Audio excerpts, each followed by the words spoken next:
If you've ever spent time in any other culture, there are often things that are done differently in different cultures. The text we're looking at this morning has a couple of things that are cultural, but there are still many practical applications. For instance, my dad didn't send a servant to a different country to find my wife for me. Well, maybe after 16 years, maybe she wishes someone else would have done that. I don't know. But I still thinking, as I was reflecting on this passage, I was thinking back how the Lord providentially brought my wife and I together. It was interesting. We dated for 5 years before we were married. And we were married 16 years this summer. So that's been a while. I never thought I'd get to the age where I'd known someone 20 years, let alone being almost married to someone for 20 years. But it's getting there. And what I found particularly interesting about this passage was often we think of events in life as being random.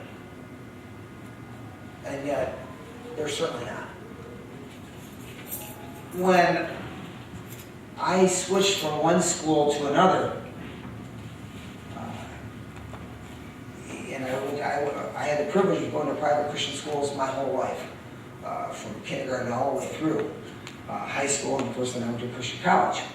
But when I switched from one Christian school to the other, to a rival Christian school that made my brothers a little upset because we used to play each other, yet it was there, and not even the first year. Some years later that Lisa and I started dating. In fact, I'll date myself a little bit. Those of you growing up, you may remember we had those things called Sadie Hawkins activities where the girls would ask the guys. And Lisa asked me out the first time. It was in November. It was for something at her church, and I gladly went. And we had a good time, but I wasn't going to ask her again because I had a rule in my life. I did not date during wrestling season. Kind of a stupid rule looking back on it, but I didn't.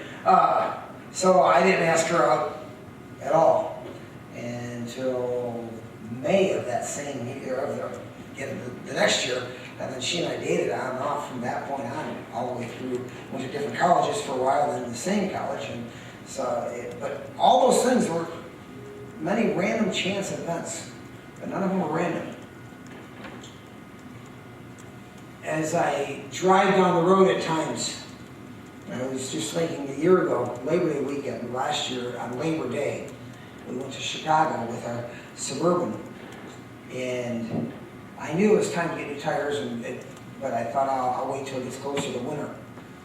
On the way to Bolingbrook, to IKEA, I had a blowout with my Suburban, and the tire, the Lord protected us because the tread ripped off. It ripped the wheel. I still have the marks on the wheel along the side, and I watched the tread go right over the top of my head.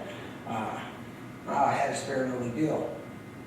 On the way back from Chicago, we got to DeKalb, and we had the second blowout, only now no spare. And Joe graciously came, because we had a whole slew of people. He graciously came with the bus and picked us up, and eventually I got that squared away. Yet none of those events were random. God has a master plan in every event that happens in our life. Sometimes we don't even see it, with some of the details maybe being so small. We don't see that as that being part of God's grand plan, but yet He has to. He leaves nothing to random chance. In theology, we use a term called providence.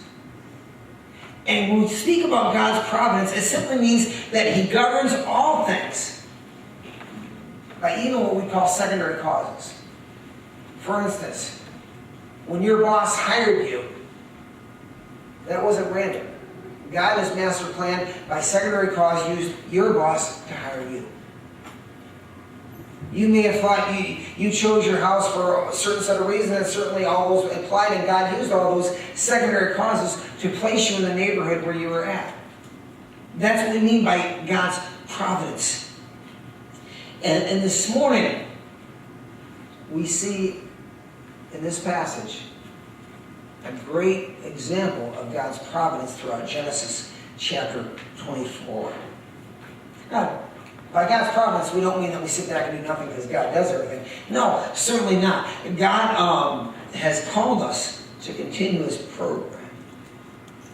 But we can have the confidence that He will lead us as we're faithful to Him. As we're making His work our priority, we can know that He has a complete control and that He is going to complete the work that He's begun.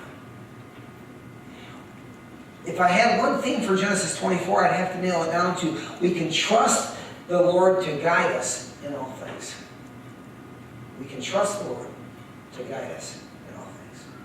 Before we look at that thought, let's go to prayer. Father God, we do again praise You. And we do thank You that You are a holy God. And even though outside of ourselves we're to praise sinners, as Brother Joe reminded us just a few moments ago as we corporately prayed, that You came after those who need You. And Lord, that You saved us to change us and that You have a specific plan. And we ask as we look to this wonderful story this morning, Lord, that we would find the truth of it and that we'd apply it to our lives. We ask this, Lord Jesus, in Your name. Amen. First thing you'll see in the first 9 verses that we all read together is we have a responsibility of ensuring God's program continues throughout generations. We have a responsibility that God's plan and program continues throughout generations. And this is the point Abraham caught himself in. Again, a lot of this was cultural. When they would take an oath, they would do a really strange custom where they would put their hand under the thigh and, yes, I promise.